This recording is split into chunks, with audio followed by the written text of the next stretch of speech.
Buenos días a Más Dermatología, el podcast de dermatología del Hospital Italiano. Yo soy la doctora Marina Beck-Dixon y a mi lado se encuentra la doctora Julia Riganti, dermatóloga especialista en reacciones adversas a medicamentos, quien hoy nos hablará de un tema muy relevante en la actualidad, los efectos adversos de las drogas oncológicas.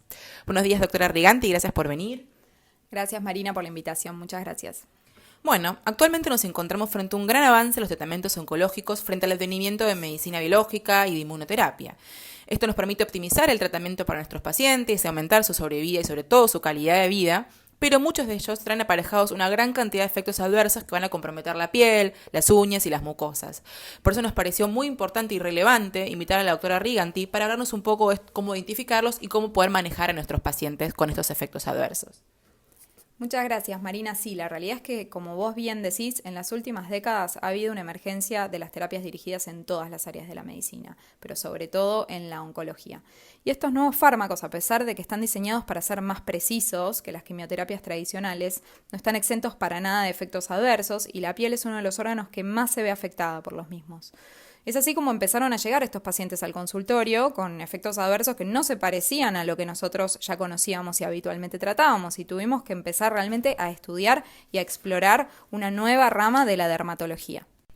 Sí, la verdad que es muy importante que estemos familiarizados entonces y empecemos a conocer estos efectos adversos porque son muchas veces causas de interrupciones o inclusive descenso de la dosis de estos fármacos, con todo lo que esto implica para nuestro paciente oncológico cuya prioridad es siempre seguir adelante con su tratamiento. Doctora, cuéntenos en su experiencia qué es fundamental a la hora de evaluar inicialmente a estos pacientes.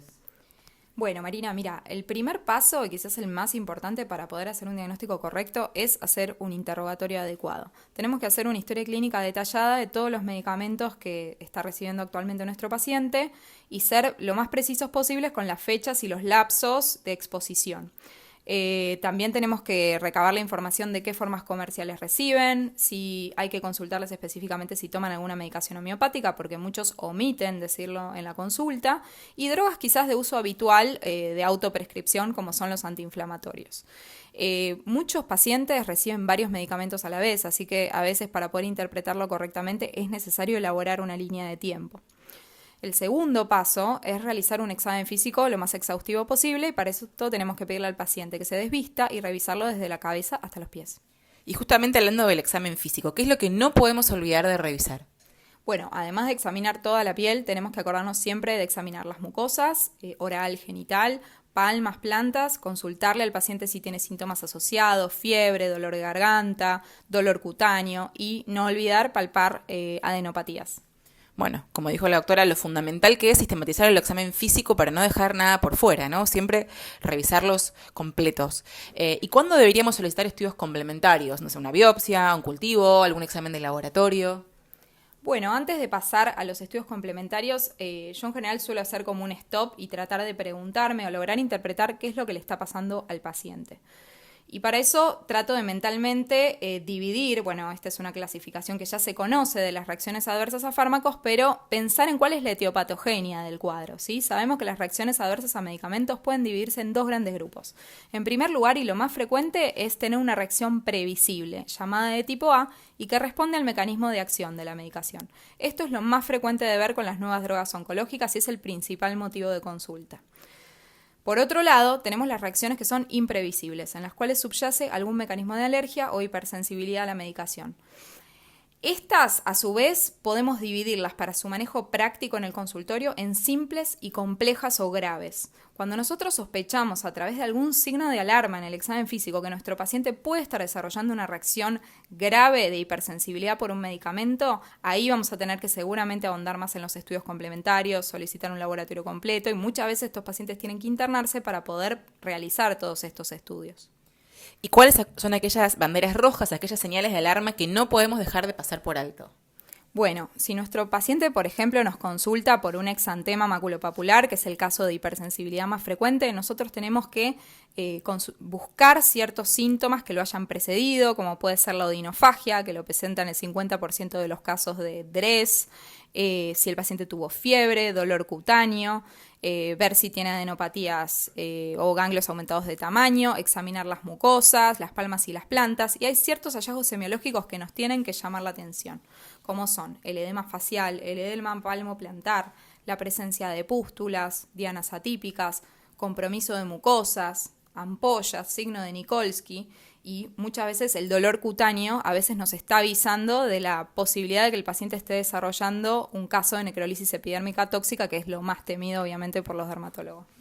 Bueno, como nos dijo la doctora, con la presencia de cualquiera de estos hallazgos tenemos que pensar automáticamente que nuestro paciente puede estar presentando una farmacodemia compleja y es fundamental, principalmente, primero y principal, suspender el fármaco, internarlo, estudiarlo correctamente, intervenir terapéuticamente a tiempo. De estos distintos tipos de efectos adversos que mencionó previamente, doctora, ¿cuáles son los que habitualmente ocasionan la quimioterapia molecular? Bueno, vuelvo a hacer hincapié en este punto, porque la mayoría de las reacciones adversas que ocasiona la quimioterapia molecular no son mecanismos de hipersensibilidad, sino que son explicadas por el mecanismo de acción de la droga. Es decir, que son reacciones previsibles y dependientes de la dosis. Y menos mal que esto es así en realidad, porque manejar a un paciente con un efecto adverso por una droga oncológica suele ser mucho más complejo que manejar a un paciente que tiene un efecto adverso por un antibiótico, porque estos medicamentos muchas veces no son tan fácilmente reemplazables por otros. Cuando uno habla de quimioterapia molecular, justamente se refiere a drogas que actúan sobre un blanco molecular específico. Entonces, doctora, ¿uno podría esperar que todas las drogas que actúan sobre un mismo blanco específico nos den el mismo perfil de efectos adversos? Sí, Marina, esto es exactamente así. Nosotros decimos que estos fármacos tienen efectos adversos de clase, es decir, que guardan una relación con la función que cumple este blanco terapéutico normalmente en nuestro organismo. Por ejemplo, para darles un ejemplo que es muy frecuente, todos los fármacos que inhiben al receptor del factor de crecimiento epidérmico, por ejemplo, el cetuximab, que se utiliza muchísimo para tratar pacientes con cáncer de colon y que es una molécula, el factor de crecimiento epidérmico, clave para que el desarrollo de la epidermis y de sus anexos se dé correctamente. Bueno, en estos pacientes solemos ver un efecto adverso muy característico, que es que en las primeras semanas de tratamiento los pacientes desarrollan una reacción acneiforme. Por lo tanto, a la hora de estudiar y aprender sobre estos medicamentos, lo que yo les sugiero es agruparlos por mecanismo de acción para entenderlos mejor. ¿Y estos efectos adversos son crónicos? ¿El paciente deja la medicación y los mismos persisten? ¿Dura el mismo tiempo que dura la medicación? ¿La aparición de los mismos implica que tengo que suspender el medicamento a nuestros pacientes? Bueno, tenemos que tener en mente que salvo que el paciente desarrolle una reacción adversa grave con los criterios que mencionamos anteriormente, la prioridad va a ser continuar con el tratamiento oncológico. Nosotros podemos sugerir, según la severidad del efecto adverso, una suspensión temporaria, una disminución de la dosis para lograr una adecuada tolerancia. ¿Y cómo nos recomienda, doctora, que eduquemos y acompañemos a nuestros pacientes atravesando este momento? Bueno, y como muchos de estos pacientes no van a tener una fecha clara de finalización de su tratamiento oncológico, vamos a tener que cumplir muchas veces un rol que es meramente de acompañamiento terapéutico, que no es menor y que los ayuda a convivir con estos tratamientos mucho mejor. Bueno, y retomando un poco lo que nos fue contando la doctora Riganti a lo largo de esta charla, a quien agradecemos, por cierto, su participación, es fundamental el seguimiento estrecho de estos pacientes, trabajar en equipo y estar muy atentos a las señales de alerta.